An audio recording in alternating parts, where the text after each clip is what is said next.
Yet another member of Congress was attacked in Washington, D.C. this week. Democrat Texas Representative Henry Cuellar was carjacked this week in Navy Yard at gunpoint. Three men took off with his car. Law enforcement has since recovered it. Cuellar spoke to reporters today and said that he was just coming into his place and three guys came out of nowhere and they pointed guns at me. The city is like truly out of control at this point. I'm going to play some of this audio. Here's Henry Cuellar describing what happened to him this week. Can you tell us what happened and how you found out? Yeah, I was just coming into my place. Three guys came out of nowhere and they pointed guns at me. I do have a black belt, but I recognize when you got three guns. I looked at one with a gun, another with a gun, a third one behind me. So they said they wanted my car. I said, sure, you got to keep calm in those situations. And then they took off. They recovered the car. They recovered everything. What really got me upset was they took my sushi. But anyway, that's something else. And they did recover the sushi after all. It's weird for him to tell a joke in that moment. Maybe that's just a coping mechanism for having had a couple of guns pointed in his face. But when I hear that, I read like, wait a second, like how about a little bit more anger at the mismanagement of this city, the destruction of this great city, and the fact that crime is now proliferating to the point that members of Congress can't even go into their front door without being carjacked at gunpoint. Joining us now is Chuck Thies. He's a D.C. political expert, longtime D.C. guy. He's a media advocacy and policy consultant as well. Chuck, great to have you with us, sir. Good afternoon, Vince. Hey, listen, excuse me, I apologize. I just want to let you know that for the interview, I'm in my car and I pulled over on the side of the road. So if all of a sudden I disappear, I'm just the latest carjacking victim in DC. I mean, it's amazing, though, that I'm seeing like lots of people who are either more concerned about being D.C. residents now, or a lot of people saying they moved out of D.C. Recently because of this very concern, Chuck. Well, it's certainly a topic of conversation with my neighbors, work colleagues. Pretty much everyone I know is talking about crime.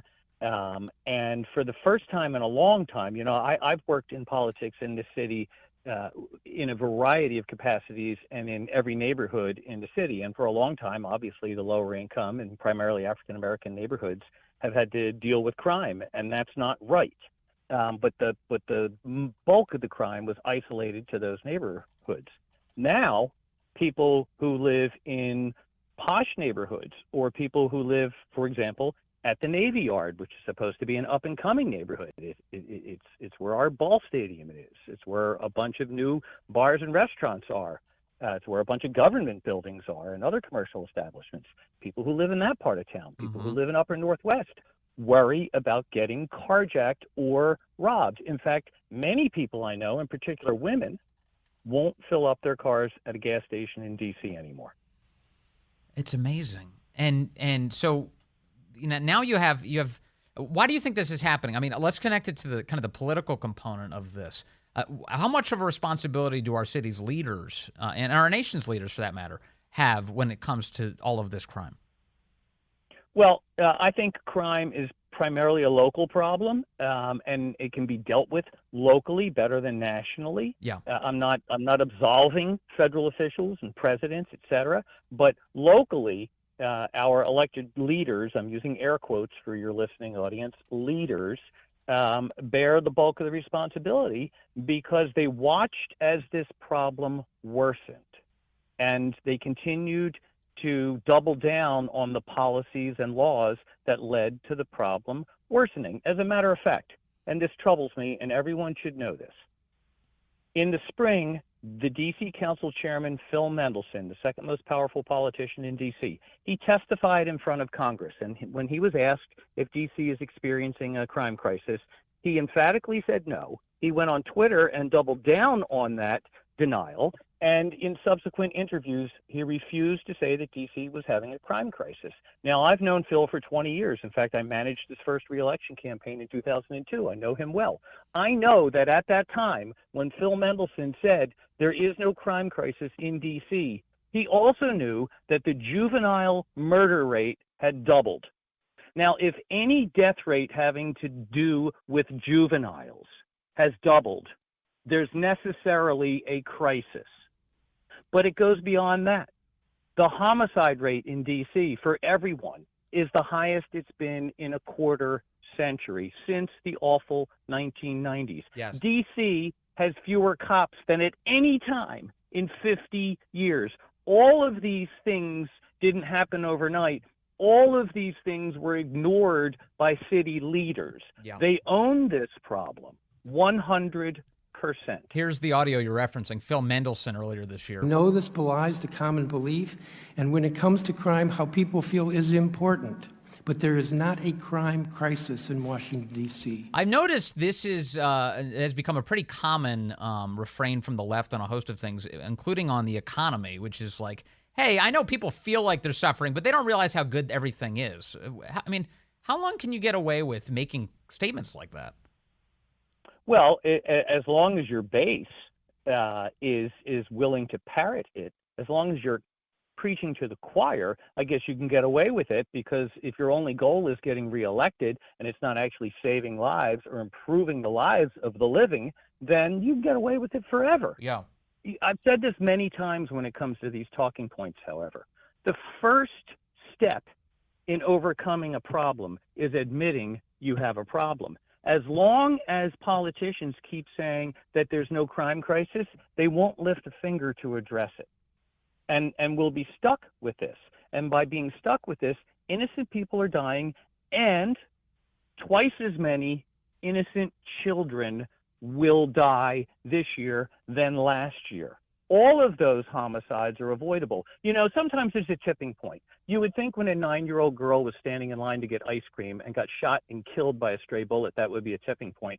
Or maybe when a child in the back seat of her parents' car was murdered by a stray bullet on Mother's Day. Or maybe when 2 boys were murdered on Father's Day on the front porch of their home. Boys, children. You would think any of these things would be a tipping point. Or maybe when the juvenile homicide rate doubled. Or maybe today, but not just today, for months and months and months and months, carjackings have been going up so precipitously that as of today, there are more than twice as many carjackings on this date in 2023 than there were last year.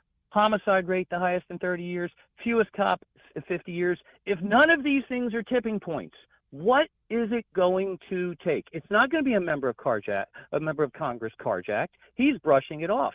As a matter of fact, at the same time that the member of Congress was carjacked last night, just a few blocks away, the elected school board representative from that part of town, Ward 6, was dodging bullets when a drive-by shooting blasted a popular restaurant, The Point, which is in the shadow of Audi Field, our soccer stadium. Right. There is no safe neighborhood in D.C., period.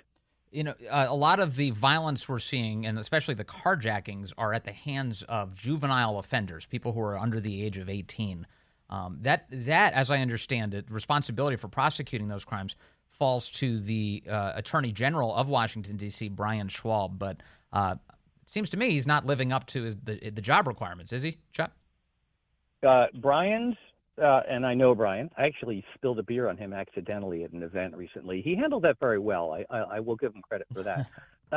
But I reminded him it was a good thing that I don't drink sangria, because that actually stains. Hard to get out. But Brian, Attorney General Schwab's general response to juvenile crime has been, kids will be kids. And we need to remember that kids make bad decisions because their brains aren't fully formed. Okay, that's all true. But when those kids are actually costing people their lives, there needs to be some accountability. And there may need to be detention, because a lot of these kids are repeat offenders. Most of the juvenile carjackers who they've arrested recently have been involved in countless carjackings. Most of the juvenile murderers who they've arrested recently have a long list of crimes that precede the ultimate crime, murder. There needs to be accountability. And some of that accountability needs to start before we're actually getting to the point where kids are dangerous criminals.